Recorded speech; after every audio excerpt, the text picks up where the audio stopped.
नमस्कार. DR news आपलं सर्वांचं सहर्ष स्वागत. प्रतिनिधी राहुल गुरव. बार्शी तालुक्यातील गौडगावमधील हा रस्ता आहे.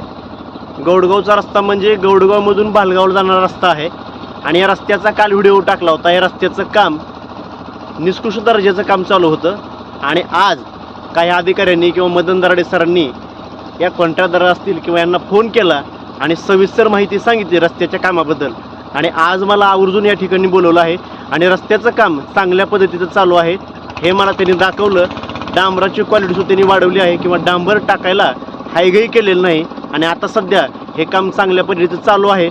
या ठिकाणी गौडगावची काही लोक असतील, भालगावची काही लोक असतील आणि स्वतः मदन दराडे सर या ठिकाणी आले होते. यांनीसुद्धा या रस्त्याची पाहणी केली आणि काम चांगले कर असे म्हणून सांगितले. कारण काल परवाच इलेक्शन झालेलं आणि संपूर्ण रस्त्याचं काम त्यांना असं सांगितलं की चांगल्या पद्धतीचं झालं पाहिजे. प्रतिनिधी राहुल गुरव, DR न्यूज.